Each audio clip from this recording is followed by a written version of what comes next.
Gisteren de tweede week van de examens begonnen en echt hier in de maand op de christelijke Mauverdezaad. We gaan even zien hoe je de examenkandidaten aangeeft. Nou, ze gaan best wel goed. Mijn wiskunde is een beetje, ja, die had ik een beetje verneukt om zo te zeggen. Maar voor de rest gaat het goed. Hoe is het om het examen te begeleiden? Ik vind het altijd prachtig mooi om te doen. Alleen het valt wel eens aan dat ik meer van de ben verwacht dan als ze dus doggen. En het komt bij de examens ook altijd weer goed. Hè. En hoe worden de examens je voor jou bereid? Nou, je houdt er altijd rekening mee dat ze dus goed oefenmateriaal krijgen en dat je ze in de les zo vol mogelijk voorbereiden op examenvragen. Ja, ben ik wat tevreden hoor. Het doet al heel goed. Iedereen gewoon zitten en examen maakt klaar. Ondertussen krijg je drinken. Dat kan wat kader of zo. Nou, ik denk dat het op zich wel knap vergeen zal. Maar het hangt ook al van hoe de examens zijn. Want de ene keer wordt het examen makkelijk maken en de andere keer is het examen moeilijk. De examens die je tot nota dan gaat doen, ben de volle verhoring in die kamer of dat net?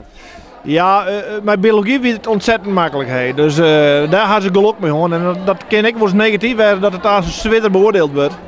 En ja, dat zou schande werden. Maar voor sommigen is dat inderdaad misschien wel goed dat ze dus nou een makkelijk examen hebben. Want dat maakt meer kans dat ze slagen zullen. Je krijgt drie dingen. Opgaveboekje, bijlagen en uitwerkingsbijlagen. Dus je mag straks drie dingen hebben. Wat is het moeilijkste examen tot nota? Ik denk Nederlands. Ja, Nederlands. Die weer het moeilijkste. En waarom? Nou, er zijn gewoon lange verhalen. Maar ja, lange verhalen. Saaie verhalen, we hebben niks zo in.